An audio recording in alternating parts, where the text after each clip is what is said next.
فجر کے بعد سورہ یاسین پڑھنے کی فضیلت۔ فجر کی نماز کے بعد سورہ یاسین پڑھنا کیسا ہے؟ کیا یہ سنت عمل ہے؟ عبد المطلب انڈیا سے۔ مسند دارمی کی حدیث ہے کہ نبی صلی اللہ علیہ وسلم نے فرمایا جس نے صبح سورہ یاسین کی تلاوت کی تو اللہ تعالیٰ اس کے اس طرح کے الفاظ ہیں کہ اس کے سارے کام پورے ہو جائیں گے، لیکن یہ حدیث سند کے لحاظ سے بہت زیادہ ضعیف ہے۔ سورہ یاسین قرآن پاک کا دل کیوں؟ سورہ یاسین کو قرآن پاک کا دل کیوں کہا جاتا ہے؟ اس کی کیا وجہ ہے؟ شمائلہ سبی سے شمائلہ صاحبہ نے پوچھا ہے جی، یہ بھی پوچھا تھا بیچاری خاتون نے، رمضان سے 2 مہینے پہلے پوچھا ہوگا، جواب اب مل رہا ہے ان کو جی۔ سورہ یاسین کو قرآن پاک کا دل کہا گیا ہے جس حدیث میں، ترمذی کی حدیث ہے، امام ترمذی نے اس حدیث میں لکھا ہے کہ یہ حدیث غریب ہے، لیکن دیگر جو محققین ہیں انہوں نے اس حدیث کو بالکل ضعیف قرار دیا ہے، اور بعض نے تو بالکل موضوع قرار دیا۔ تو موضوع قرار دینے والی بات تو تھوڑی مبالغہ لگتی ہے، لیکن ضعیف بہرحال یہ حدیث ہے جس میں آتا ہے کہ سورہ یاسین قرآن کا دل ہے، اور ضعیف بھی بہت زیادہ ضعیف حدیث ہے۔ تو اب جب کوئی کسی چیز کی فضیلت میں ضعیف حدیث ہوگی تو پھر اس میں علماء کی 2 رائے ہیں۔ بعض علماء کہتے ہیں کہ اس سے کوئی شرعی مسئلہ تو ثابت ہو نہیں رہا، لہذا اس حدیث کو بیان کرنے میں کوئی حرج نہیں ہے، فضائل میں ضعیف حدیث بیان کی جا سکتی ہے۔ اور بعض علماء کا موقف ہے کہ نہیں بھائی، فضائل کے باب میں بھی احتیاط کرتے ہیں کہ حدیث صحیح ہی ہونی چاہیے۔ تو اس میں ہمارے ہاں نا غلو بہت ہے۔ بعض لوگ کیا کہتے ہیں، کسی نے سورہ یاسین کی فضیلت میں ضعیف حدیث سنا دی تو بعض لوگ ان کے خلاف کلپ بنا کے ڈال دیتے ہیں، یہ دیکھو ان کو تو پتہ ہی نہیں حدیث ضعیف ہے اور نبی پر بہتان باندھ رہے ہیں، اور دیکھو ان کے پاس علم نہیں ہے۔ تو یہ بھی جہالت کی بات ہے، ضعیف حدیث اور موضوع میں فرق ہوتا ہے۔ تو اور بعض کیا کرتے ہیں، ان کا معیار ایسا ہوتا ہے، اتنا گر جاتا ہے کہ ان کو صحیح حدیث سے پتہ نہیں کچھ چڑ سی ہو جاتی ہے، وہ کبھی کسی موضوع پر التزام ہی نہیں کرتے کہ ہم صحیح حدیث پیش کر دیں لوگوں کے سامنے۔ اس بارے میں صحیح حدیث بھی ہوتی ہیں اس موضوع سے متعلق۔ تو اس لیے اعتدال کی رائے یہی ہے کہ آپ کا جو موقف ہے آپ وہ بیان کر دیں اور دوسرے پہ طنز نہ کریں آپ۔ تو ہماری رائے یہی ہے کہ جب ہمارے پاس صحیح احادیث سے اتنی چیزوں کی فضیلتیں ثابت ہیں تو ہمیں ضعیف کی طرف جانے کی ضرورت نہیں ہے۔ تو میرا تو طریقہ یہی رہا ہے کہ بھئی جب سورہ یاسین کے بارے میں جو یہ حدیث ہے کہ قرآن پاک کا دل ہے، یہ صحیح حدیث نہیں ہے، تو میرا موقف یہی ہے کہ اس میں احتیاط کی جائے، نہ بیان کی جائے وہ حدیث۔ لیکن اگر کوئی عالم یہ حدیث بیان کرتے ہیں ممبر پہ سورہ یاسین کی فضیلت میں تو ان پہ طنز نہیں کیا جا سکتا، کیونکہ کوئی شرعی مسئلہ نہیں بیان کیا جا رہا، کیونکہ سورہ یاسین کا مضمون بہرحال اتنا جاندار، اتنا شاندار ہے کہ اس ضعیف روایت کی تائید اس سے بہرحال ہوتی ہے کہ اس کے مضمون کو جب آپ دیکھتے ہیں تو لگتا ہے کہ یہ واقعی قرآن پاک کا دل ہے۔ اولم یر الانسان انا خلقناہ من نطفۃ فاذا هو خصیم مبین۔ نبی کے پاس ایک شخص جو ہے نا قبر کی بوسیدہ ہڈی لے کر آیا اور کہنے لگا اس میں جان کون ڈالے گا؟ سورہ یاسین میں اللہ نے آخری رکوع نازل کیا کہ یہ انسان جو آپ کے پاس ہڈی لے کر آیا ہے یہ دیکھتا نہیں ہے ہم نے اس کو منی کے قطرے سے بنایا، اور آج یہ ہم پہ اعتراض کر رہا ہے کہ اس بوسیدہ ہڈی میں کون جان ڈالے گا؟ قل یحییھا الذی انشأھا اول مرہ۔ آپ اسے کہتے ہیں وہی جس نے اس ہڈی کو پہلی دفعہ بنایا نا، اسی ہڈی سے پوچھ یہ بتائے گی جس نے مجھے پہلی دفعہ بنایا ہے وہ مجھے دوبارہ بھی بنا سکتا ہے۔ تو ایسے جاندار مضامین ہیں سورہ یاسین کے، تو اس لحاظ سے اس کو دل کہہ دینے میں کوئی حرج نہیں ہے، لیکن بہرحال اس بارے میں جو روایت ہے وہ کافی ضعیف روایت ہے۔ تو ہمارا ترجیح ہے کہ جو صحیح احادیث ہیں، جیسے عبداللہ ابن عباس رضی اللہ عنہ سے ایک اثر منقول ہے سورہ یاسین کی فضیلت میں، صبح و شام پڑھنا چاہیے سورہ یاسین کو، تو ایسے صحیح روایات کا اگر ہم التزام کریں تو یہ زیادہ بہتر ہے۔ پھر کبھی انشاءاللہ میں سورہ یاسین کی کوئی فضیلت اگر صحیح احادیث میں وارد ہوئی ہے تو اس پہ الگ سے انشاءاللہ میں کلپ ریکارڈ کروا دوں گا۔ عام طور پر جو صورتوں کے الگ الگ فضائل کے بارے میں جو احادیث ہیں نا وہ ضعیف ہی ہوتی ہیں عام طور پر۔ صورتوں کے الگ الگ جو فضائل ہوتے ہیں نا، فلاں صورت کی یہ فضیلت، فلاں صورت کی، عام طور پر قاعدہ کلیہ نہیں ہے۔ بعض صورتوں کی فضیلت پر جیسے سورہ اخلاص کے بارے میں آتا ہے 3 دفعہ سورہ اخلاص پڑھنا 1/3 قرآن ایک قرآن کے برابر ہے، تو یہ تو صحیح حدیث سے ثابت ہے۔ لیکن عام طور پر جو صورتوں کی الگ الگ فضیلت کے فلاں ٹائم پہ پڑھنے میں یہ، فلاں ٹائم پہ پڑھنے میں، تو عموماً اس بارے میں روایات اکثر ضعیف ہوتی ہیں۔ فجر کے بعد کون سے کام کریں؟ فجر کے بعد ایک مسلمان کی کیا روٹین ہونی چاہیے، اس پر روشنی ڈالیں۔ ابو حنین کراچی سے۔ دیکھیں حدیث سے تو یہ بات ثابت ہے کہ فجر کے بعد کا وقت ذکر اللہ کا وقت ہے۔ آپ صلی اللہ علیہ وسلم نے ارشاد فرمایا کہ جو شخص فجر کی نماز کے بعد اسی جگہ جہاں نماز پڑھی ہے بیٹھے بیٹھے اللہ کا ذکر کرتا ہے یہاں تک کہ جب سورج ایک نیزہ بلند ہو جاتا ہے، اشراق کا وقت داخل ہوتا ہے، 2 رکعت پڑھتا ہے تو اللہ اس کو ایک حج عمرے کا ثواب عطا فرماتے ہیں۔ تو بہت سارے اسلاف اسی پر عمل کرتے تھے کہ فجر کی نماز کے بعد اللہ کا ذکر کیا کرتے تھے۔ یہاں تک فقہا نے لکھا ہے کہ فجر کی نماز کے بعد تلاوت کرنے سے بہتر ہے ذکر کرنا۔ تو اگر کوئی اس طرح تسبیحات نہ کر سکے تو پھر تلاوت کر لے، کیونکہ بہرحال تلاوت بھی ایک طرح کا اللہ کا ذکر ہی ہے۔ تو یہ وقت جو ہے نا ذکر اذکار کا وقت ہے، سب سے بہتر ہے ذکر کرے، وہ نہیں تو پھر تلاوت کرے۔ تو لیکن واجب کچھ بھی نہیں ہے اس میں، تو اگر آپ فجر سے پہلے کر لیں ذکر، فجر سے پہلے کر لیں تلاوت تو بھی جائز ہے۔ تو شریعت میں آپ کو اس کا اختیار دیا ہے، لیکن فجر کے بعد سونا فوراً یہ بہرحال شریعت میں ناجائز حرام نہ بھی ہو لیکن ناپسندیدہ ہے۔ بہت سارے اسلاف سے اس کی کراہت منقول مقبول ہے. تو اگر کوئی مجبور ہو تو ایک الگ بات ہے, جیسے کسی کو رات کو نیند ہی نہ آئی ہو اور اس نے صبح 8 بجے کہیں جانا ہے, اب وہ اگر فجر کے بعد نہیں سوئے گا تو وہ آگے نیند پوری نہیں ہوگی, مسائل کھڑے ہوں گے, تو وہ الگ بات ہے, وہ سو جائے. لیکن نارملی فجر کے بعد سونے کا معمول بنا لینا یا بلا ضرورت یہ کام کرنا شریعت میں پسندیدہ نہیں ہے. بہت سارے اسلاف نے اس کو ناپسند کیا ہے, کیونکہ مبارک وقت ہے, اللہ اللہ کرنے کا وقت ہے, کچھ نہیں آپ کرتے ایکسرسائز کر لیں اس وقت, صبح واک کر لیں جا کے, اچھی ہوا ہے, تازہ ہوا ملے گی آپ کو, جاگنگ کر لیں اس وقت جا کے, پورا دن آپ کا اچھا گزرے گا. تو یہ اس قسم کی ایکٹیویٹیز کرنی چاہیے. اور دوسری بات, نبی صلی اللہ علیہ وسلم نے فرمایا بورک لامتی فی بکورہا, اللہ تعالیٰ نے میری امت کے کاموں میں برکت رکھی ہے صبح کے وقتوں میں. تو جتنے بھی کام جو صبح کے وقت میں کیے جائیں اس میں اللہ نے برکت بہت رکھی. تو اس میں ایکسرسائز بھی کی جا سکتی ہے, اس میں پڑھا بھی جا سکتا ہے, کاروبار بھی کیا جا سکتا ہے. لوگ کہتے ہیں ہم اس وقت کاروبار کیسے کریں, دکانیں بند ہوتی ہیں. تو بھائی کاروبار کی پلاننگ کر رہے ہیں اس وقت بیٹھ کے آپ, ٹھیک ہے, دکان نہ کھولیں, کوئی ہے ہی نہیں کسٹمر. آپ کراچی میں تو آپ صبح اگر بیٹھیں گے دکان کھول کے ایک بندہ بھی نہیں ملے گا. لیکن ہمارے ایک دوست نے ایسا کیا, دوست تو نہیں جاننے والے تھے, انہوں نے کیا کیا, انہوں نے کہا کہ میں فجر کے بعد دکان کھولوں گا. تو اعلان کر دیا کہ جو کسٹمر فجر کے بعد آئے گا خصوصی ڈسکاؤنٹ ہوگا ان کے ساتھ. تو اس میں لوگ اس بہانے جلدی جلدی جانے لگے, تو وہ ان کا اتنا رش ہو گیا کہ ان کا اس طرح سے کاروبار میں جو نقصان ہو سکتا تھا اس کی تلافی اس طرح سے ہو گئی. تو بہت سارے طریقے, انسان جب کھوپڑی استعمال کرتا ہے تو طریقے سامنے آتے ہیں, اور کھوپڑی استعمال بھی فجر کے بعد بہت اچھے طریقے سے ہو جاتی ہے. بلکہ سردیوں میں تو فجر سے پہلے آپ کو کھوپڑی استعمال کرنا شروع کر دینی چاہیے, کیونکہ سردیوں میں راتیں بہت لمبی ہوتی ہیں. تو یہ وقت جو ہے نا, انسان کا دماغ بہت فریش ہوتا ہے اور اس وقت بہت اچھا سوچ سکتا ہے, پلاننگ بہت اچھی کر سکتا ہے. تو یہ کام فجر کے بعد یا فجر سے پہلے یا فجر کے بعد یہ کام کرنے چاہیے. دوسرا کیا ہوتا ہے باطل کی خاصیت, پہلے تو یہ لیبل لگایا کہ میرا کوئی فرقہ نہیں ہے, حالانکہ دبا کے فرقہ واریت طبیعت سے پھیلا رہا ہو, اس کا مقصد اپنی دکان چلانا ہے. لیبل یہ ہوتا ہے کہ میں دوسروں کی دکانیں بند کر رہا ہوں. دوسرا باطل کی علامت یہ ہوتی ہے کہ اس کے پاس نعرے بڑے خوبصورت ہوتے ہیں. دیکھو جب آپ رشتہ لینے کے لیے جاتے ہیں, رشتے کی مثال ایک دم فوراً لوگوں کی سمجھ میں آ جاتی ہے. یہ اس لیے میں مثالیں دیتا ہوں, مقصد یہ نہیں ہوتا کہ آپ ابھی جمعے کے بیان کے بعد رشتہ لینے چلے جائیں کہیں, ٹھیک ہے نا. یہ ایک مثال دیتا ہوں. اگر آپ مالدار ہیں پہلے سے تو لڑکی والوں کو بھرم میں لانے کی ضرورت بولو نہیں, ٹھیک ہے نا. ممکن ہے آپ سادہ ڈریس پہن کے چلے جاؤ, آپ کو پتا ہے یار جس کے پاس پیسہ ہوتا ہے اس کو زیادہ شو بازی کی ضرورت نہیں ہے. جب لڑکی کے ابا آئیں گے میری شاپ پہ ملاقات کے لیے, پتہ چل جائے گا, تو سادہ ڈریس پہنو گے آپ, سیدھا سادہ نارمل ہوتا ہے. ایسا نہ ہو کہ چھچورے لگو وہاں جا کے, بھائی کیا کسی سے ادھار لے کر آیا, کیا یہ شامیانہ پہن کے آ گیا کسی کا, کیا کر رہا ہے بھائی تو. جاؤ گے آپ تمیز سے بات کرو گے, آپ کو پتا ہے یار مجھے شو بازی کی ضرورت نہیں, میرے پاس ہے گاڑی, دیکھ کے خود ہی اندازہ ہو جائے گا ان کو جو باہر کھڑی. بعض دفعہ تو اپنی گاڑی نہیں ہوتی, آدمی ٹیکسی میں چلا جاتا ہے کہ یار یہ ثبوت پیش کرنا کہ میرے پاس گاڑی ہے, میرے پاس گھر ہے, یہ میرے لیے مشکل کام نہیں ہے. اس کے لیے اگر ابھی انہوں نے بلایا ہے, اپنی گاڑی نہیں ہے, تو چلو یار کسی بھی دوست کی گاڑی پکڑ کے پہنچ جاؤ. اس کو ضرورت نہیں ہے اس لیے کہ وہ حقیقت میں پیسے والا ہے. لیکن غریب آدمی رشتہ لینے کے لیے جائے مالدار گھر میں, اور ایسے دھوکے بہت ہوتے ہیں, میرے پاس تو بہت آ چکے ہیں کہ دکھایا کیا تھا, اتنی دولت, نکلا کچھ بھی نہیں. تو اس کو بھرم بازیوں کی ضرورت ہوتی. ایسا ایک واقعہ میں پہلے بھی سنا چکا ہوں. ہمارے ایک دوست تھے, ان کی بیچاروں کا رشتہ ہی نہیں ہو رہا تھا, تو وہ ان کی ایک اسٹیٹ ایجنسی میں کسی کے پاس جاب کیا کرتے تھے, ملازم تھے, اپنا ذاتی آفس نہیں تھا ان کا. تو ایک رشتہ آیا ان کے پاس, وہ بیچارے احساس کمتری میں چلے گئے تھے نا, وہ نہیں سنتے بیان, وہ پتہ نہیں ان کا تو شاید انتقال ہو گیا, اللہ تعالیٰ مغفرت فرمائے, شاید کسی غم میں ہو گیا, وہ بہرحال جس وجہ سے بھی ہوا. اب جب لڑکی والے ان کے پاس گئے ہیں تو انہوں نے کیا کیا, بھرم میں لانے کے لیے اپنی ٹانگ اٹھا کے میز پہ رکھ لی, اسٹائل بھائی, اور سگریٹ جلائی, پینا شروع. اب لڑکی کے بھائی میرے پاس آئے, یار یہ تو ان کا تو اسٹائل ہی عجیب سا ہے, سگریٹ بھی پی رہے ہیں. ابے سگریٹ بعد میں پی لینا یار, اور ایک ٹانگ اٹھا کے کرسی پہ بیٹھے ہیں, ایک ٹانگ کہاں, میز پہ, کیونکہ آفس اپنا, بولو بھائی.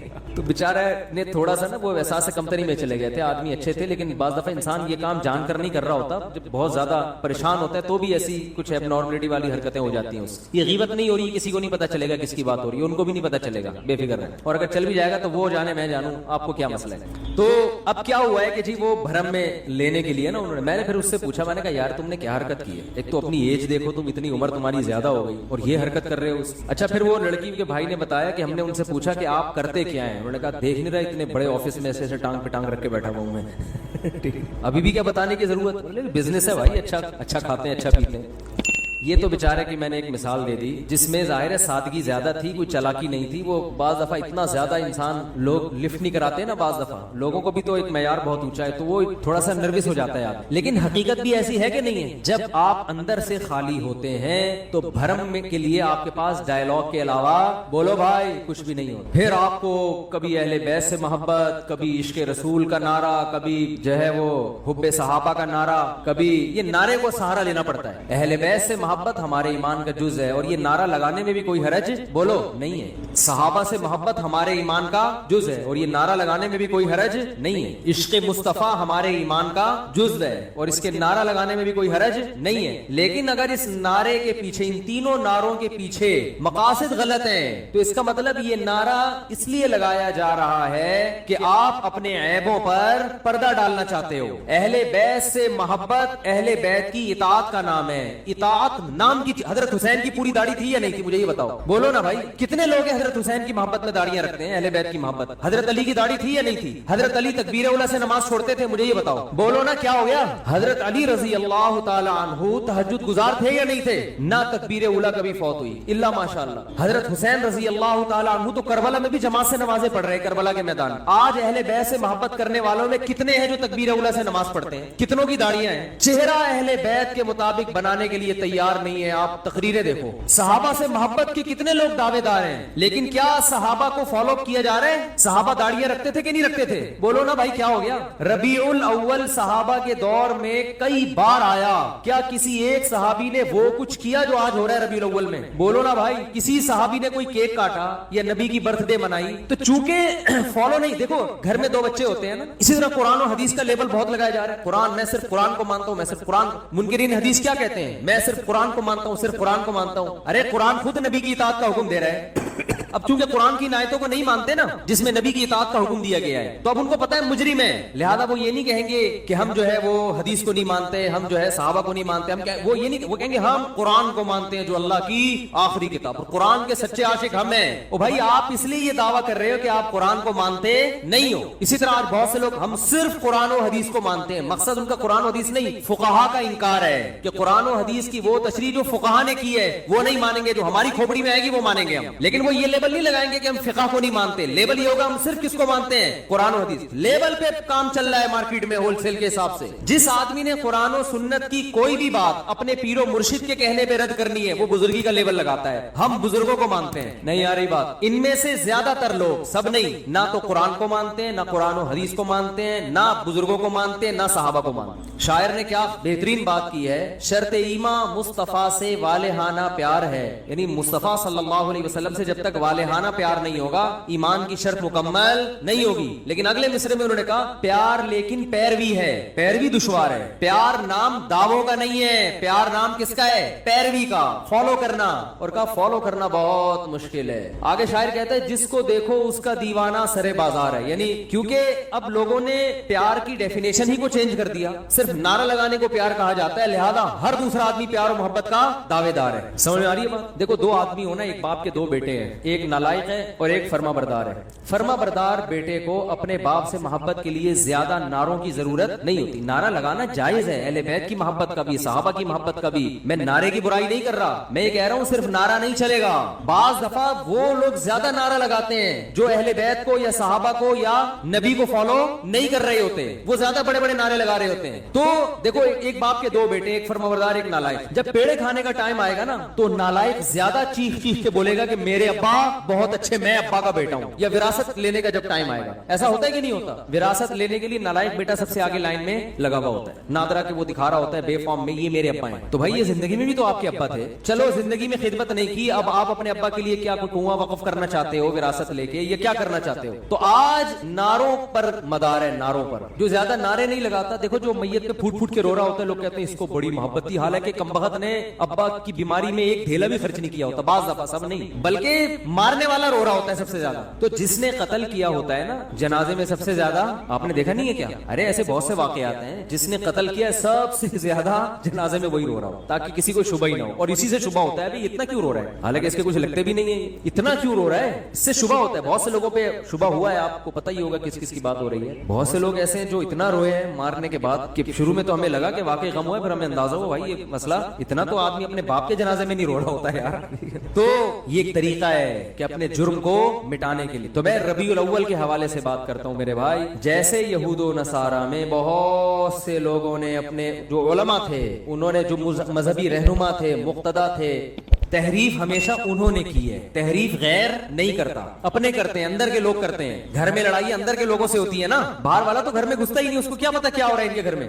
تو میں اب ربیع الاول کے حوالے سے کچھ باتیں آپ کی خدمت میں پیش کروں اور میں اس پہ اپنے جو بھی قرآن و سنت کے دلائل ہیں وہ آپ کے سامنے رکھوں گا۔ کسی کی سمجھ میں آ جائیں ٹھیک ہے، نہیں آئے تو بھائی قیامت میں وہ خود اللہ کے سامنے جواب دے۔ آپ کہہ دیتے ہیں اللہ ہمارے پاس ان کے مفتی صاحب کے دلائل تھے، ان کے جوابات تھے، یہ جوابات ہیں، یہ پیش خدمت ہیں۔ اللہ مان لے تو ٹھیک ہے، نہیں مانے تو میرے بھائی یا تو میرے چترول لگیں گے یا آپ کے لگیں گے، دونوں میں سے ایک، یا تو میں غلط بول رہا ہوں یا آپ اگر ان دلائل کو نہیں مان رہے تو آپ غلط۔ سمجھ میں آ رہی ہے بات؟ تو اپنے مذہبی رہنماؤں کو مت دیکھو ہم جو کہتے ہیں نا کہ قرآن و سنت سمجھو علماء سے، تو آپ کہتے ہیں ایک طرف آپ کہتے ہیں خود نہ سمجھو علماء سے سمجھو، جب لوگ مولویوں کی پیروی کر رہے ہیں علماء کی تو آپ کہہ رہے ہیں خود سمجھو۔ تو قرآن میں دو قسم کے مسائل ہیں، جو فقہی احکام ہے نا باریکیوں میں جاؤ گے وہ تو آپ کو علماء سے سیکھنے پڑیں گے نا، لیکن جو بیسک عقائد کی باتیں ہیں جن کا غیر مسلموں سے بھی تعلق ہے، اسلام کی بنیادیں ہیں، یہ چیزیں تو ڈائریکٹ قرآن و حدیث آپ کو بتائیں گے۔ فقہی احکام میں جب باریکیوں میں آپ جائیں گے تو پھر اس میں علماء کا اختلاف ہوتا ہے، اس میں بہت لمبی لمبی بحثیں ہوتی ہیں، اس میں قرآن نے ہمیں علماء کو فالو کرنے کا حکم دیا ہے۔ وہ ابھی چونکہ ٹاپک نہیں ہے لہذا میں ان آیتوں کی طرف نہیں آتا،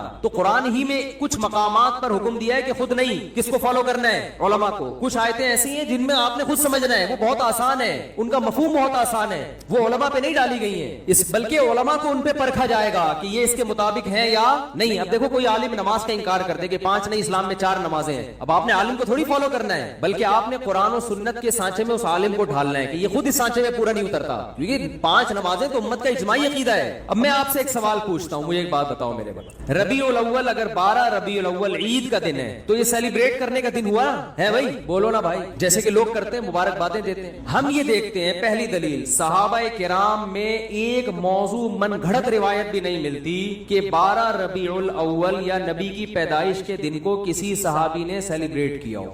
آپ کہہ سکتے ہیں کہ 14 اگست کو بھی تو ہم سیلیبریٹ کرتے ہیں، یاد رکھو 14 اگست کا مذہب سے براہ راست تعلق بولو نہیں ہے، اس کا مذہب سے تعلق نہیں ہے، جبکہ نبی کا دن منانے کا تعلق کس سے ہے؟ مذہب سے۔ اس کے لیے مذہب سے ثبوت چاہیے۔ اور بھائی آپ ہر سال 1 جنوری کو اپنی بیگم کے ساتھ ٹور پہ نکلتے ہو، گھومتے ہو، کھاتے ہو، پیتے ہو، آپ کہتے ہو یار ہماری شادی ہوئی تھی تو بیگم آج وہ دن دوبارہ آ گیا قسمت سے، چلو تھوڑا سا انجوائے کرتے ہیں۔ لوگ سالگرہ مناتے ہیں نا بیگم کے ساتھ، اس کو بدعت تھوڑی کہا جائے گا، وہ بھائی اس کا مذہب سے کیا تعلق ہے؟ وہ آپ کی نجی زندگی، آپ 1 جنوری کو مناؤ، 10 کو مناؤ، 5 کو مناؤ، 6 کو مناؤ، نہیں مناؤ، آپ کا دل چاہ رہا ہے کہ مناؤ تو مناؤ، نہیں دل چاہ رہا تو طلاق دے مناؤ، آپ ہمیں کیا ہے، ٹھیک ہے نا، جو مرضی دے مناؤ، آپ کی نجی زندگی ہے۔ دن منانے پر گورنمنٹ کی طرف سے بھی کوئی پابندی نہیں، اللہ کی طرف سے بھی کوئی پابندی نہیں۔ برتھ ڈے کے مخالفت اس لیے کرتے ہیں کہ ہے یہ حماقت، کہ آپ کی زندگی میں 1 سال کم ہو گیا، آپ خوشی منا رہے ہو، حماقت کا فتویٰ لگا رہے ہیں، بدعت کا فتویٰ نہیں لگاتے برتھ ڈے پر۔ ارے بعض کام بذات خود صحیح ہوتے ہیں لیکن وہ جس جذبے سے کیے جا رہے ہوتے ہیں وہ جذبہ کا تکی نہیں بنتا نا وہاں پہ، اس لیے کہا جاتا ہے غلط رسم ہے۔ تو برتھ ڈے تو بالکل ہی کامن سینس کے خلاف ہے۔ شادی بھی ہمیں یہ ہوتا ہے کہ آپ کی فار ایگزامپل 1 جنوری کو شادی دوبارہ وہ آ گئی تو بھی کھوپڑی میں آنے والی چیز تو یہ بھی نہیں ہے،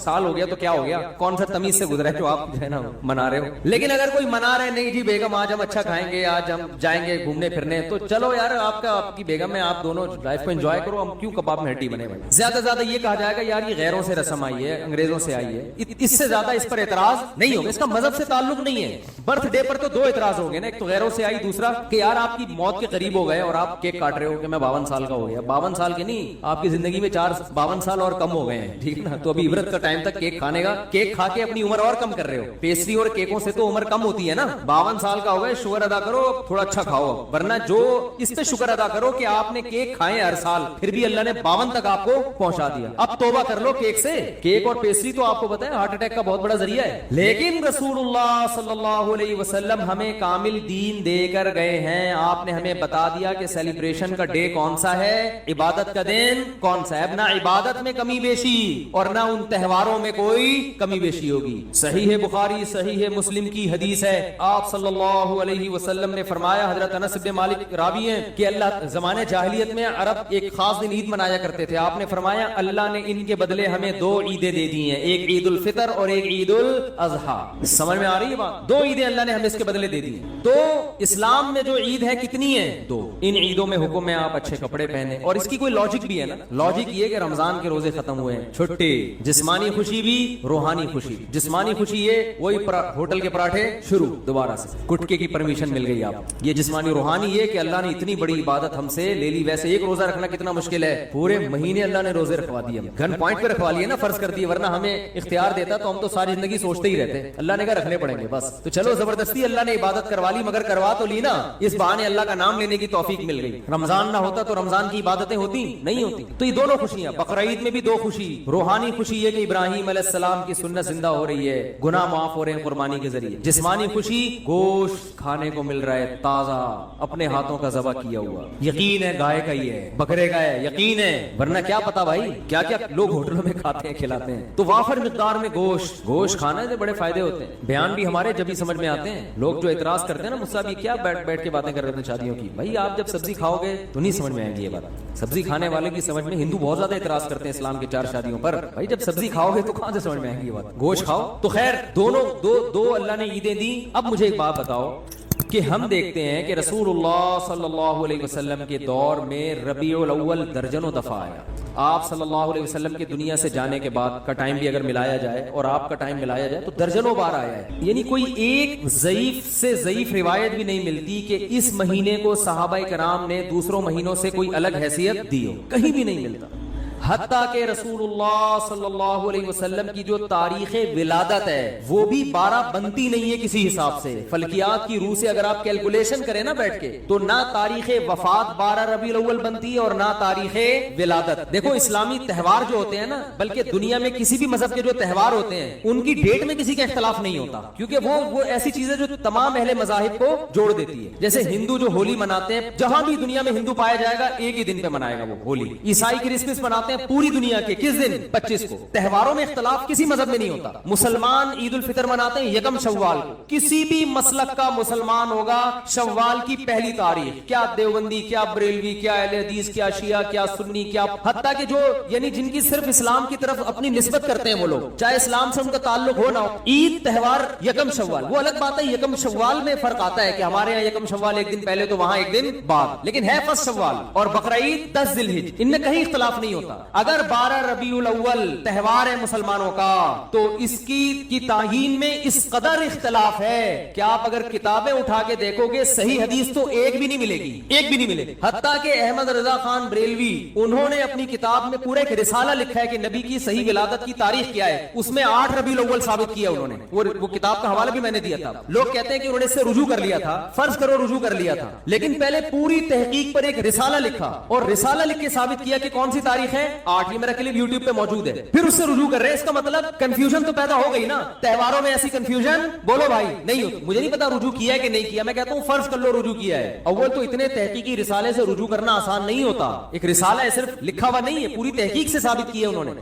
تو تہواروں میں اختلافات بولو بھائی نہیں ہوتے. اب میں نمبر وار بتاتا ہوں آپ کو جلدی جلدی کہ کون کون سے دلائل ہیں جس سے پتا چلتا ہے کہ 12 ربیع الاول کوئی خوشی کا تہوار منانے کا دن نہیں. نمبر وار دلائل. نمبر 1, صحابہ کرام میں ہمیں کوئی ضعیف روایت بھی نہیں ملتی کہ 12 ربیع الاول تو دور کی بات, پورے ربیع الاول میں کوئی انہوں نے الگ سے اس مہینے کو اہمیت دی ہو. اسلام میں 4 مہینے محترم ہیں, ان میں ربیع الاول کا نام نہیں آتا. سمجھ میں آ رہی ہے بات؟ اشہر حرم ہے نا, 4 مہینے محترم, ان میں ربیع الاول بولو بھائی نہیں ہے. حالانکہ نبی صلی اللہ علیہ وسلم اگر اس مہینے کو الگ سے اہمیت دیتے تو آپ صلی اللہ علیہ وسلم ان 4 محترم مہینوں میں جن میں قتال ناجائز تھا ان میں ربیع الاول کو سب سے پہلے رکھتے آپ. یہ دوسری دلیل مستقل ہو گئی ہے کہ اسلام میں جب 4 مہینوں کو محترم قرار دیا گیا تو اس میں ربیع الاول کا بولو نا نہیں. تو پہلی دلیل, نبی صلی اللہ علیہ وسلم نے اپنے دور میں کبھی بھی نہیں منایا, کوئی ایک ضعیف حدیث بھی نہیں ملتی. لوگ کہتے ہیں پیر کا روزہ رکھا ہے, میں اس طرف آ رہا ہوں ابھی. نمبر 2, رسول صحابہ کرام نے خلفائے راشدین کے دور میں کوئی